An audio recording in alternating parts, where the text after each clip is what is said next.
உண்மையிலே இது நீண்ட காலமா எதிர்பார்த்த ஒரு விஷயம். ஏன்னா வருவாய் அதிகரிச்சு வந்து தொழிலும் அதிகரிச்சு வரும்போது இந்த வருமான வரி சலுகைங்கிறது பல பட்ஜெட்லாம் எதிர்பார்த்துட்டு வந்த விஷயம். கொடுப்பாங்க. போன பட்ஜெட் கூட வரல. 12 லட்சம் ரூபாய் உயர்த்தினது ஒரு பெரிய வரப்பிரசாதமாக தான் எதிர்பார்க்கிறோம். நடுத்தர வர்க்கமும் சிறு தொழில் பண்றவங்களும் சின்ன சின்ன தொழிலில் வளர்ந்துட்டு வர்றவங்களும் இது ஒரு பெரிய வாய்ப்பா பார்க்கிறோம். 12 லட்சம் ரூபாய் வருமான வரிங்கிறது மிகப்பெரிய ஒரு விஷயமா நினைக்கிறோம். இப்ப நான் சொன்ன மாதிரி இது ஒரு நடுத்தர மக்களுக்கான பட்ஜெட் அப்படிங்கிற போது இதுல இருக்கிற மற்ற விஷயங்கள் என்னென்னலாம் உங்களுக்கு வந்து சந்தோஷத்தை கொடுக்கும், மகிழ்ச்சியை கொடுக்கிற மாதிரி இருக்கு சார்? இன்னைக்கு சூழ்நிலையில வந்து கேன்சர் வந்து ஒரு மிகப்பெரிய ஒரு அச்சுறுத்தலா இருக்கு. 4 பேருக்கு 5 பேருக்கு ஒரு கேன்சரா இருக்குது.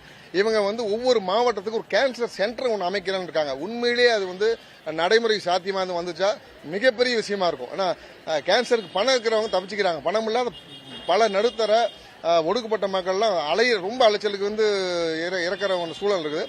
உண்மையில அந்த கேன்சருக்கு ஒரு எல்லா எக்யூப்மெண்டோட இன்ஃப்ராஸ்ட்ரக்சரோட கொண்டு வந்தாங்கன்னா அதை விட மிகப்பெரிய ஒரு இதுல 10,000 மருத்துவ இடங்கள் வந்து இந்த ஆண்டு கூடுதலா கொண்டு வரதா சொல்லியிருக்காங்க. அதை விட 36 மருந்துகளுக்கு வந்து டாக்ஸ் கம்மி பண்றதா சொல்லியிருக்காங்க. உயிர்காக்கும் மருந்துகள் இது நீண்ட நாளா எங்க அமைப்பு சார்பாகவும் மக்கள் சார்பாகவும் கேட்டது. ஏன்னா மருந்துகள்லாம் தயவு செஞ்சு ஜிஎஸ்டி போடாதீங்க, உயிர்காக்கும் மருந்துன்ட்டு.